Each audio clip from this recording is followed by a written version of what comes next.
con aquella parte del culto que corresponde a la meditación de la palabra. Tengamos pues una lectura devocional que nos introduzca en la temática de hoy. Esta lectura la encontramos en el Salmo 53, donde leemos: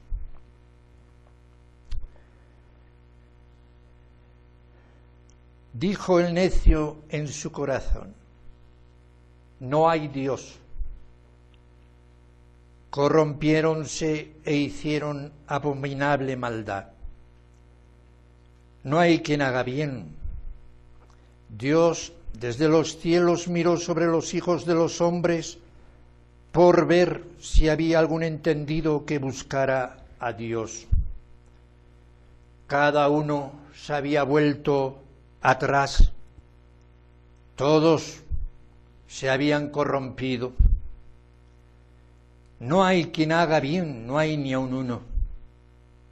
¿No tienen conocimiento todos esos que obran iniquidad, que comen a mi pueblo como si comiesen pan? A Dios no han invocado. Allí se sobresaltaron de pavor donde no había miedo, porque Dios ha esparcido los huesos del que asentó campo contra ti. Los avergonzaste, porque Dios los desechó. Oh, quien diese de Sión saludes a Israel, envolviendo Dios la cautividad de su pueblo. Han de gozarse Jacob y ha de alegrarse Israel. Hasta aquí la palabra inspiradora y que encierra nuclearmente la temática que nos proponemos hoy. Estamos ya en la quinta exposición de una serie dedicada a exposiciones sobre el sistema bíblico de la gracia soberana. Estamos haciendo un repaso y unos estudios a este sistema. El título temático para hoy es el de el Dios absoluto y el mito humanista del libre albedrío. Toda una temática y todo un título con grandes implicaciones teológicas.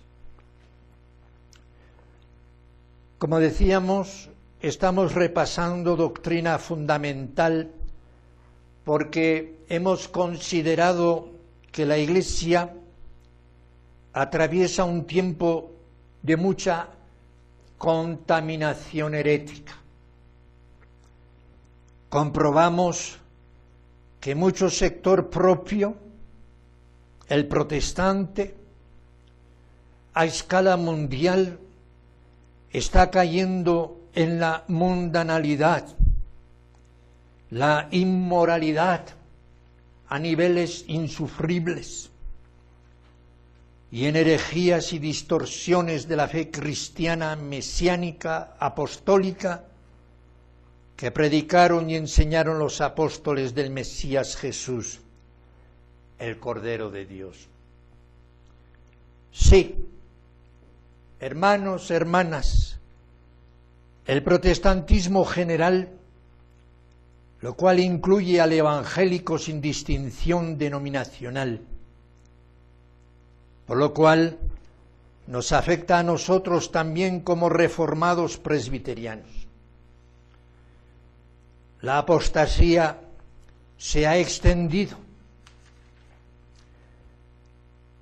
grandemente, traspasando toda barrera continental. La apostasía se ha extendido por todo el mundo en el campo religioso y en especial, como decimos, en el protestantismo, sin distinción denominacional. Ha tomado posiciones de dirección y de influencia sobre el pueblo cristiano, dando enseñanza humanista en lugar de la divina transmisión llegada a nosotros mediante los verdaderos profetas de Israel y de los apóstoles legítimos establecidos por el Mesías, Jesús, Señor y Salvador nuestro. Son totalmente tergiversadas, manipuladas y, cuando no, negadas aquellas verdades que son fundamentos inamovibles de la fe auténticamente apostólica. Se ha sucumbido al laicismo y al liberalismo, entrando de lleno al relativismo humano, directo, de la incredulidad, que acabará emparentando con el materialismo y el ateísmo. No tenemos nada más que repasar las noticias del día. He leído directamente cómo nuestro propio país, nuestra propia amada nación España, está siendo situada de entre las naciones, entre las 5 naciones donde mayormente ha crecido el ateísmo, desechando todo tipo de culto. Los valores o la escala de valores morales, éticos y espirituales que estuvieron establecidos por la ley de Dios y por el Evangelio y presentes en el pueblo elegido, y a través de ellos a la civilización directamente implicada y relacionada en sus generaciones, son total y obsesivamente desechados para establecer los valores humanistas liberales, sometiéndose a la diosa ciencia. La constantemente cambiable e insegura ciencia. Los nuevos sacerdotes serán los científicos, que creyéndose todopoderosos en todo, irrumpirán, imponiéndose en lo moral, en lo ético, en lo espiritual y, cómo no, en la fe y en la conciencia de la nueva sociedad que han ido forjando. Y, cómo no, irrumpirán también como todopoderosos infalibles en las cuestiones de la fe y la conciencia para una nueva sociedad. Tiranizarán sin escrúpulo alguno. Hay pruebas de esto, evidencias constantes. La nueva humanidad ya tiene su Dios, el que prometió o insinuó la mentira de la serpiente antigua. Seréis como dioses, conociendo el bien y el mal. La nueva humanidad laica, liberal, materialista, relativista, incrédula, ya tiene su Dios en el trono. El hombre en su exaltamiento ante Dios, dominando en todas las esferas de su existir terrenal. Pero sin poder evitar la maldición que cayó en el Edén en cuanto se aceptó esta calumnia y tergiversación de Satanás. La muerte.